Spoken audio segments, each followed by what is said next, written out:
I know, because it's time to start. Yeah, it's 7. So, all right. It is time to start. Mike is not here, so I don't think our bells are going. But it is 7 o'clock. So, I'm getting this set up on the recording real quick. But I will be up there in like 2 seconds. But we are picking back up in Micah chapter 6, kind of where we left off. And I'm going to turn myself down a touch more. But we are working through a courtroom scene. God has brought his case against Israel. Also, am I still too loud? I'm getting yeses and nos. Okay. But God has been bringing his case against Israel. And to put it plainly, it's not going well. How's that? That better? Okay. The case for Israel has not gone well, and God laid it out pretty clear at the beginning of the chapter, the first half, verses 1 through 8. And, he calls all creation, basically, to bear witness to this. And he starts just saying, well, all these things they have done, and all these things he's done for them because he's been faithful. And it builds up to 6:8 in my lovely view, as I highlighted a ton, and has been made very aware I did a ton. I said a lot, it's my favorite verse, but it's this resounding summation of what covenant faithfulness looks like. Act justly, love faithfulness, loving kindness, mercy, however they want to translate the word has said, and then to walk humbly with your God. And that's kind of the first half of chapter 6. It's God laying out the case, laying out his half, his evidence. And we pick up where we are tonight, chapter 6, verse 9. And, we get the sentence for guilty Israel, right? The verdict of this court case is being brought out. So, we're going to open up with chapter 6, verses 9 through 12. So, I'll read these to get us started. The voice of the Lord calls out to the city, and it is wise to fear your name. Pay attention to the rod and the one who ordained it. Are there still the treasures of wickedness and the accursed short measure in the house of the wicked? Can I excuse wicked scales or bags of deceptive weights? For the wealthy of the city are full of violence, and its residents speak lies, and the tongues in their mouths are deceitful. So these verses kind of show how they've fallen short of the previous verse, right? It's kind of showing, hey, here's the court case, and here's where you've fallen short. The evidence is definitely working against you here. And honestly, these are just sins the book has been dealing with the whole time. All of these things. Micah is just saying, look at you yet again. And I want to highlight just a few things about these verses real quick. One, it's the same sins, right? They're still exploiting the weak. They're still stealing. They're cheating. And they're taking from those they should protect. And I want to highlight one particular thing about that here. It's highlighted in very economic terms. I think something that'll come back up a little later. But short measure, like kind of shortchanging somebody, deceptive weights, wicked scales, right? This is economic language. I know it's not, withdrawals and deposits and things like that, but you got to remember, we're dealing with a little bit of a different society. You're dealing with the open market, right? Like a marketplace. They're using scales to weigh payments in items for trade and things, making sure they get their value. And God's highlighting, even on this side of things, just basic everyday trade, there's a sense of dishonesty, exploitation coming with it. And verse 12 highlights the violence of this all again, right? You get to chapter 3, and they're described as cannibalizing each other. This has been not just, lowbrow, behind the back type things. These have been violent actions a lot of times. And 9 through 12 are just spelling that out yet again, because here's the court case. And then just to highlight a couple other spots where these ideas come up within the book, you got Micah 2, verse 2 and 3 and 4. Those aren't the only ones. Those are just a couple I wanted to highlight real quick for you. just to kind of reiterate the point again, this has been the same thing this book has been indicting on. Micah has a slant on justice. He really likes to talk about justice and how they failed justice, how they've been deceptive, how they've done all these things that they shouldn't. And the violence, they're exploiting those whom they should protect. And just to kind of touch on one other thing here, our other minor prophets have talked about this too. Micah is not alone in this conversation. I just wanted to highlight some of the minor prophets we've already covered, particularly Hosea and Amos. These books have moments with similar language and similar ideas. So I want to look at a couple of these real quick. So I'll take Hosea 12:7. Who wants to take Hosea 7:13 here in just a moment?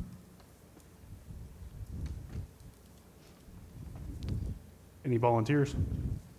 Okay. Jeff's got that one.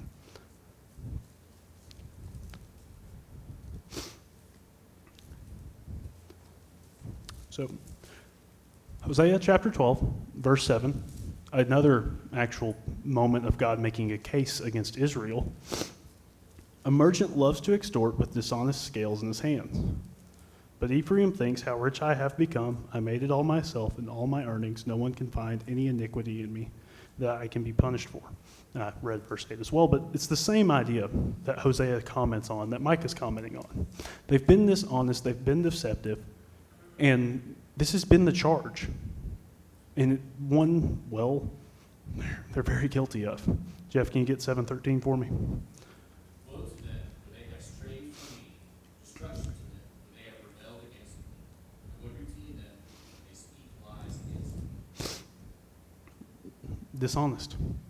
Woe to them. They're speaking lies. They've been deceptive. Now, let's roll over to Amos real quick. We'll touch on these. So, who wants to take Amos chapter 3, verse 10? For they do not know to do right, says the Lord, who store up violence and robbery in their palaces. Violence and robbery, yet again. Who wants to take 6, 3, and 4? Okay. Do you put off the day of calamity? Would you bring near the seat of violence? Those who recline on beds of ivory and sprawl on their couches and eat lambs from the flock and calves from the midst of the stall. So, evil, a reign of violence, even. And, well, they're sprawled out on couches, right? It's actually, the imagery of the minor prophets is, I think, unparalleled at times, and Amos is a good one. Cows of Bashan, one of my favorite somehow biblical insults. But it just shows you that Micah, Hosea, Joel, Amos, all these guys we don't read as much, have a deep message for the people they're talking about. And it's something, and this is one of my biggest things when reading them, I don't think you read them in a, silo. You read them, yes, as their individual works, but you got to read them together. Bring them together, because they're not telling 12 separate messages. They may have certain highlights, certain differences as far as what they're emphasizing at times, but they're working together to paint these pictures of the issue. Sin has corrupted these people. They have fallen into sin and death, and now it is time for God to right the problem. And there's two sides to this. And Micah's going to start showing us what the not so great side is. So let's look back over to Micah. Helps if I go to Micah, not Matthew in my Bible. Problem of having multiple ribbons. Sometimes you grab the wrong one. But this will bring us into 13 here in just a moment. But before I move on, any thoughts, comments, questions?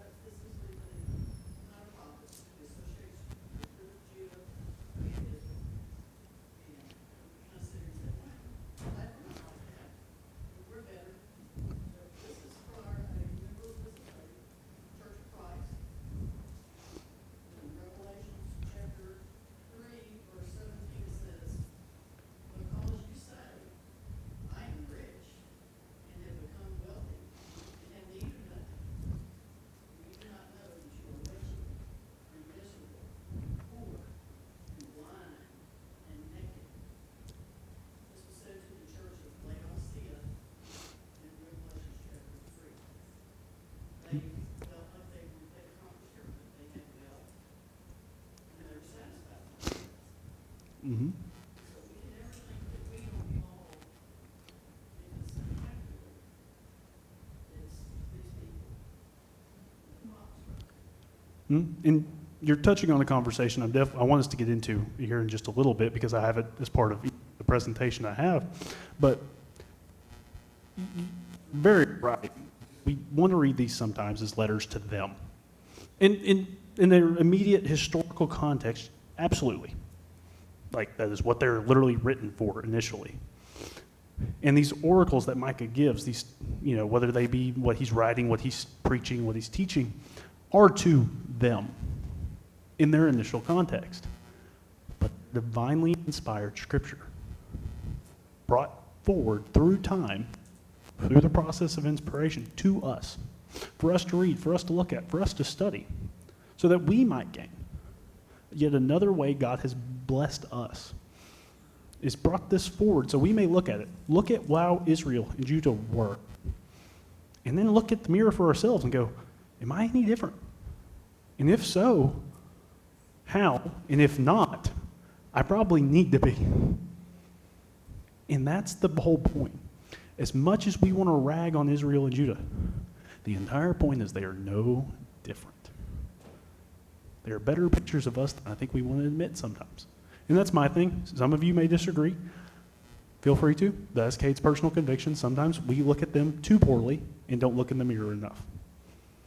But any other thoughts, comments, anything like that? All right. Well, we're going to move on because, we're in this courtroom, right? We're in this court scene of chapter 6. And now the hammer's coming down.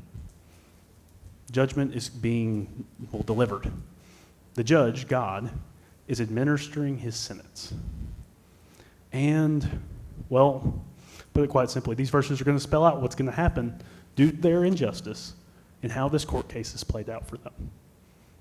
So, who wants to read verses 13 through 16?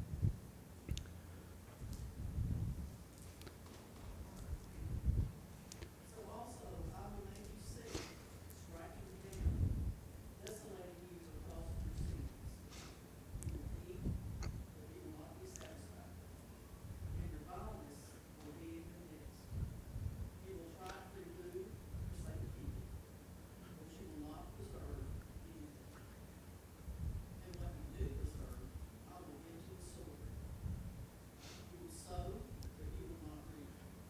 You will tread the olive, but will not anoint yourself with oil. And the grapes, but you will not drink wine. The statues of Omri and all the works of the house of Cade are reserved, and in their devices you walk. Therefore I will give you up for destruction, and your inhabitants for derision. And you will bear the reproach of my people. So, to put it quite simply, verse 13 opens up with it. They're going to be brought desolate by this. This is going to leave them in a vacant state in a sense. Right? But actually, I think there's more to it than that. First, I want to touch on this. In verse 16, you get a very specific reference. Omri and Ahab. Right? They're highlighted, and typically, just to put it in a simple sense, they're kings, right? It's political issues, idolatry issues. Welcome to Israel, Judah. That's always their problem, the kings. You want to figure out where all this gets its roots, go look at the guy at top of Israel and Judah, the king, and that's kind of how the nation goes. Makes sense, a book focused on leadership, calls out some leaders. And just to kind of give you the reference on how these guys are described, 1 Kings 16, 25 through 34, they're wicked. They're evil. They're horrible, they're awful.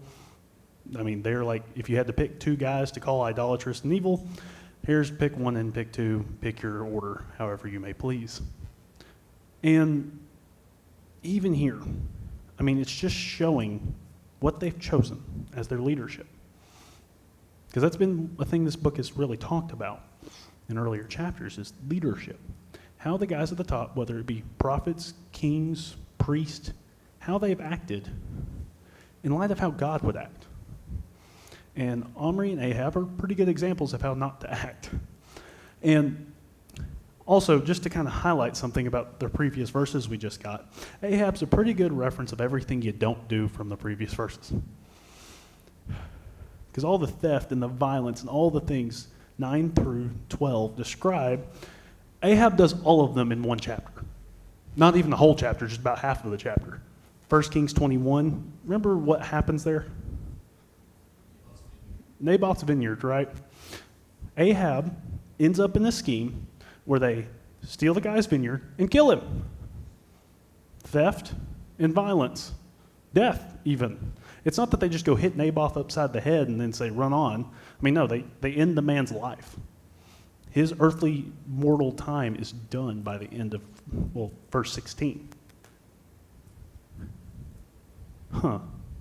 Micah has some pretty good examples to point to the people.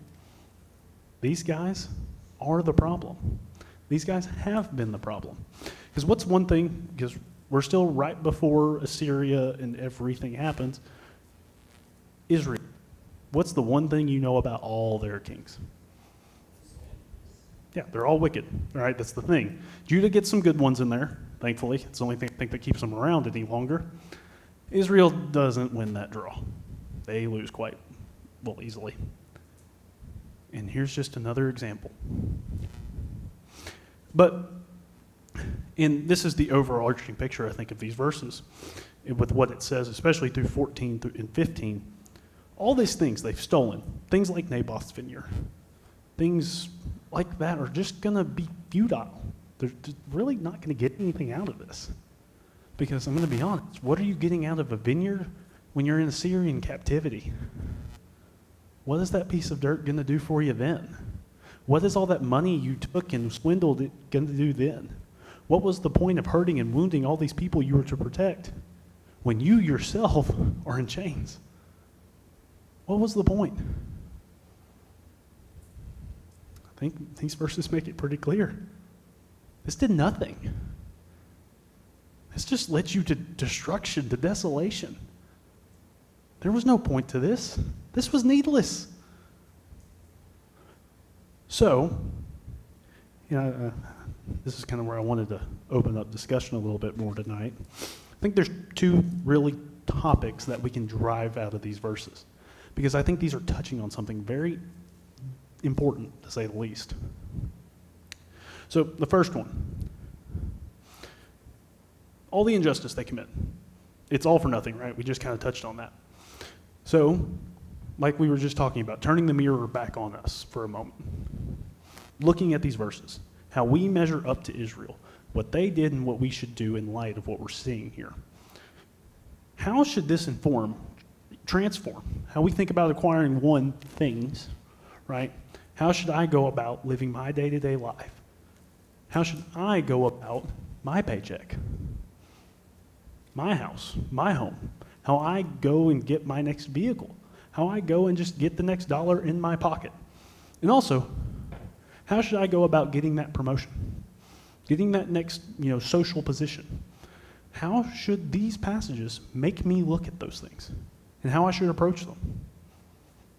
So, anybody got any thoughts, ideas, anything on that? An honest manner, yeah. I mean, one of the biggest things highlighted here is the dishonesty, right? I mean, we talked about it in economic terms there for a moment. Dishonest scales, short measures, all these things. The problem is their honesty, right? I mean, you shouldn't lie on a job application, right? There's things like that people do. I have seen it. It happens. Should we do that? No. Should I lie to my boss about things I did in my yearly performance that I didn't actually do, but maybe my coworker did and I maybe just tack something onto the end of? Look, we all want a nice bonus from work. It happens. Trust me, I am very much looking forward to February when I get mine, if I get one. You never know. But should I lie to get it? Should I swindle my way into one if I don't get one? No. But also, when that nice promotion pops up, how do I go about getting that? How should we go about attaining positions of leadership, whether they be secular, political, in the church itself? Because guess what? There is a power hierarchy within the church Christ established. We have deacons, we have elders. How should this inform how we do those things? Do you want a dishonest eldership? Do you want an eldership that's more involved with the fact that they're elders than, well, the job? Because I think we miss things like this a lot of times. It's not always just about the power. It's about how you hold on to it. Sometimes certain people, thankfully we don't have an eldership like that. I will go ahead and say it. Remember, my dad is one of those elders. I do have to watch myself sometimes. You got to remember, it's not always about how you get it, but how you hold on to it. Are you holding on to power with vice grips, choking it for everything it's worth? Or are you holding it on to it like it's a book, something to be opened and used and taught and brought forth when you need it, when it needs to be exercised? Because guess what? We all don't have time to open a book, right? I wish I had time to open a book last night. I love to read. Y'all should probably know that by now. Power should be much the same way, though. There are times I can't open that book and exercise the power within. Use the text to learn, to teach, whatever. It's just not going to happen. And there's times it's not necessary. But there are times I need to open that thing wide open and dive into it. Sometimes me reading elements for my own sanity, but obviously with power, it's a little different. So, any other thoughts on this? Anything like that?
Mm-hmm. It's a daily thing, it's not something I'm above my body right now, but who knows what I'll do 2 hours from now. Mm-hmm. It's not something I do on a part-time basis, it's a constant striving. Mm-hmm. Yeah, no, I think you touched on something very good there, because Paul's a good example. I mean, you bring up a very good point in the fact that, like, we think of all the things Paul did, right, and just in light of the gospel, right? I mean, Paul we see as a man quite literally killing people, I mean, at least participating in the act. And then he turns around, has this encounter, and things radically change. I mean, Paul goes from being the persecutor to the persecuted. And, man, I mean, the things Paul goes through, right? But and this is a fundamental question about Paul. Did he have to? No. He could have chose not to. I mean, think about it. And I'm not even talking about Paul just rejects the gospel and doesn't go do the things he does. I mean, we see Paul has a great relationship, say, with the Ephesian church. Could Paul have sat there and stayed at the Ephesian church if he wanted to? And it'd been okay probably in some respects, but is it what Paul was driven to do? Right? Was it the best thing for Paul to exercise the power that he had? As this great teacher, as this great spreader of the gospel, was staying still Paul's best method to use the power that he had? No. He had to recognize that and, well, buffet his body, whether he wanted to or not, work through it, make the active choice to use what he has been given. The revelation that he had on that road to Damascus of who Christ is and spread that. He had to make the active choice on how to use the power that he found in his hands. Paul's a good example. Any other thoughts? Anything on this? Clint? Kind of Mhm. Paul had that. Oh, yeah. Oh, yeah. No, Paul's a good example of humility as well, because, I mean, you read some of the letters he writes, and he talks about, like, I mean, we build Paul up sometimes, but Paul actually spends more time dragging himself down than anything. He talks about how he struggles, how he's fighting through these battles. He has a couple moments where he kind of puffs his chest a little bit and says, look, I'm the apostle here. But he has a lot more moments where he's like, look, I've run the fight, or I've run the race, I fought the good fight. I'm tired in an extent. Like you see that at times where he talks about the struggles he has. I mean, look, Paul must have hurt a lot. Shipwreck, beaten, all these things. Who knows how many times Paul got hit in his life. I'm sure it's more than you or me at this point. But Paul talks about all those things in a humble fashion. I mean, he could have very well been like, look at what I've suffered for the cross. And use that to raise himself up. But no, he doesn't. He actually uses it to bring himself down. Because he looks at Christ and he says, look at all I've suffered. He did more. Humility is a position of power because whatever you have is nothing in comparison to the cross.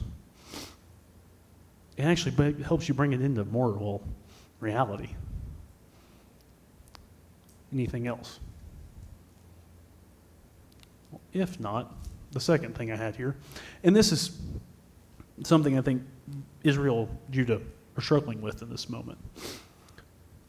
And something we've kind of touched on a little bit, but value. It's a question of values, what this passage is.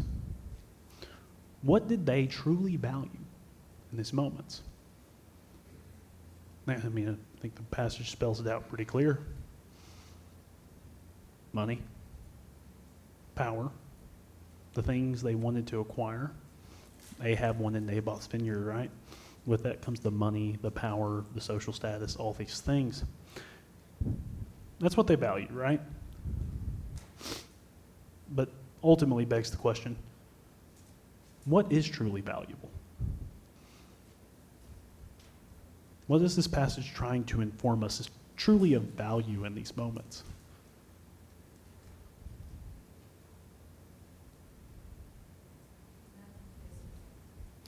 You're right. It's not the physical things they require, right? That's not what's holding the value here. Actually, that's what's all about to disappear on them. So it's not those things. Then what? Yeah. God, right? See, all those things can come with that relationship with God, but even then, those aren't the valuable things. It is God who brings value. All things are futile without him. I think this is the biggest point he's trying to make here in chapter 6. Look at this case. I have tried to bring value out of you, right? He was trying to do something for the world with Israel. And they grew. They got strong even. I mean, look at Solomon. But that relationship with God becomes more fractured and broken and splintered and destroyed. And what did all those other things they got come to? Chains and exile. Death and sin. The only thing that really made anything worth it was when they had God with them. Right? And I think what they truly valued, honestly, is the things, not in all their own right, not the places, the vineyards, all this stuff, but was themselves. Because what good is the money if it doesn't go to me? What good is the land if it's not mine? What good is the social status if I don't get to use it? See, it's truly a question of me versus God. And this has been the story as old as time, quite literally. Man and his desires for himself versus God. That's the story of the garden, right? God creates man, and man says, well, I'd rather seize it for myself. That is the story. Man falls, decides, you know what, God? You back off.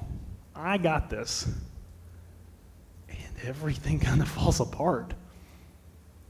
And that's what Israel is still doing. It's what Judah is still doing. They have valued themselves more than God. They have put God on the back burner. It's not even that they got rid of him. He's just no longer what they value. And if it came down to it, they quite literally might sell him at this point by the sounds of it.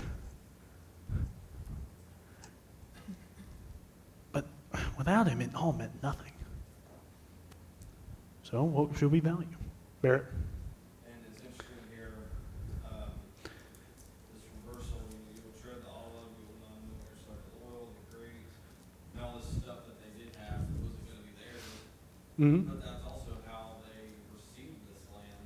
They're included from Deuteronomy 6:11, 10 and 11.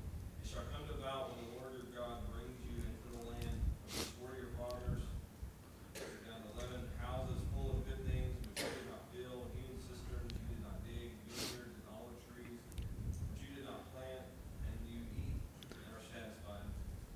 Watch that. Here's the warning. Watch yourself that you do not forget the Lord who brought you up out of the land of Egypt, out of the house of slavery. Mm-hmm. This has been the thing the whole time, right? I mean, you brought up Deuteronomy. I mean, this is the conquest they're about to go under, right? And God's giving them warnings from the start. Look, keep the main thing the main thing. What you truly value is not even what I'm giving you, the land. It's me. Because without me, the land means nothing. The whole point of the promised land was not the land. It was God in the land with them. Take God out of it. What do they have? Bunch of dirt. Big whoop. It got them Assyria at best, and Babylon right after. So, any other thoughts, comments on this? Okay. We got one last little thing here. It's kind of a summation of it. We all seek value in some form or fashion. That's all what we're doing in life. Really, what people are seeking are times, moments, things, thoughts of value. We're not sitting here always trying just to waste our time. Because everybody deep down is seeking something that truly matters. And the biblical claim, at its foundation, its ultimate purpose and value is found in relationship with God as revealed in the text of Scripture. And this is, I think, where Israel really starts to fail. When they stop valuing God. I mean, it's fundamentally what happens here.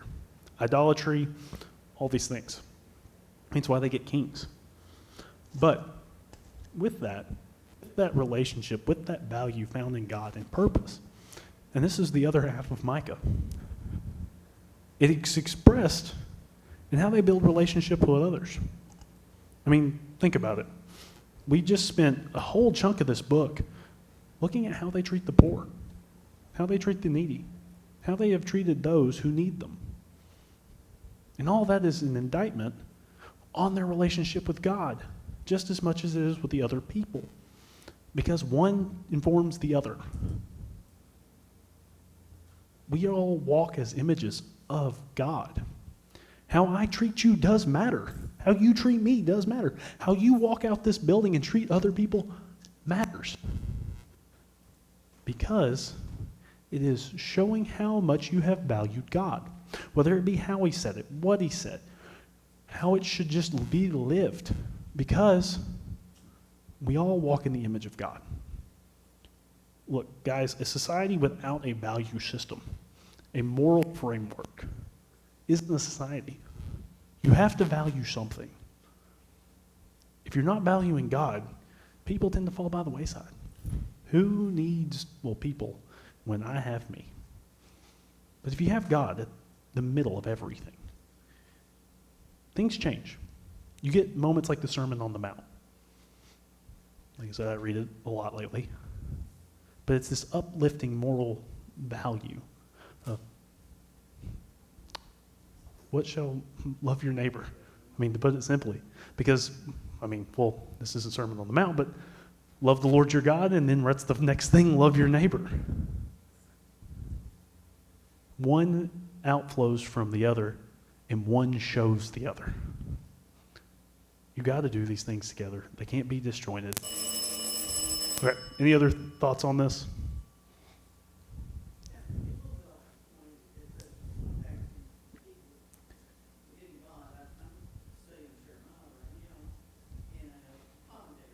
Mm-hmm.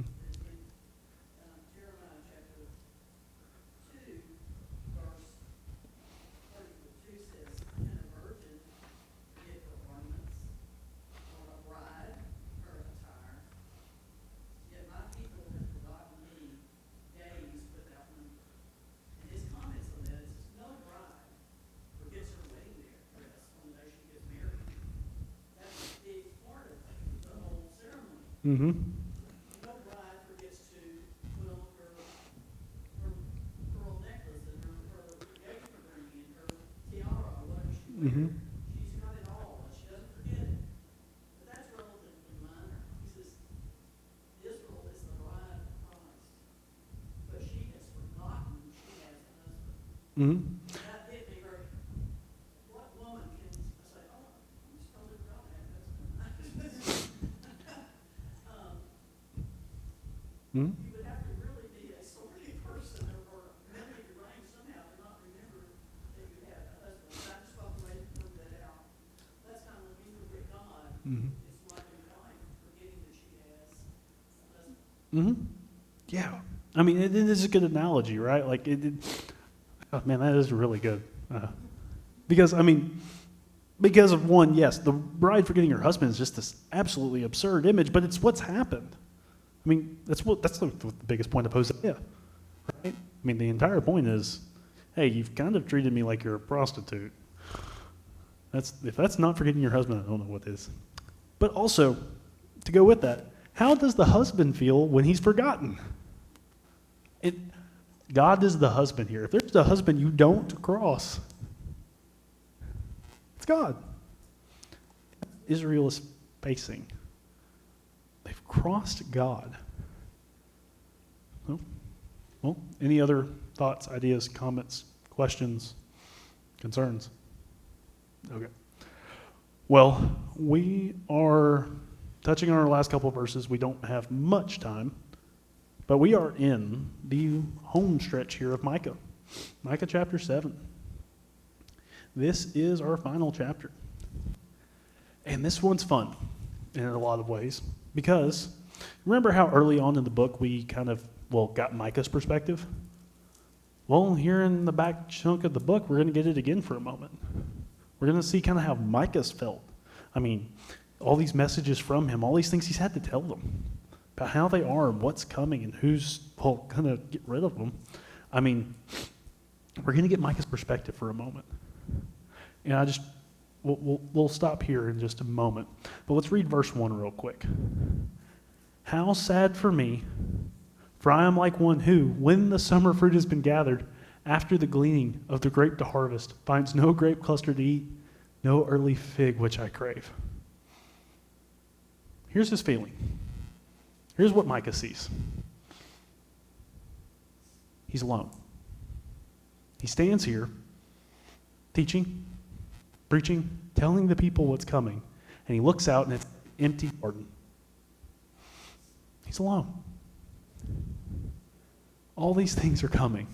God has just laid out this court case, and no one's standing there to listen. No one's heeding this. Syria's coming. No one's looking up. 701. It's the year Assyria sieges Jerusalem in the south. Judah's almost gone after. They make it. They survive only by the grace of God in that moment. Israel does not. And it's for moments like this. They've been given warning. All they've got to do is heed them. That's what God does. He's constantly crying out, giving warning. Come to me. Come to me. That's what he's been doing through Micah. That's what he does for us all the time. So, okay, that's the only thing we'll touch on before we're done. Any thoughts, comments, questions on verse 1? All right, we'll wrap it up. We got like 20 seconds left. So, I will see y'all next week.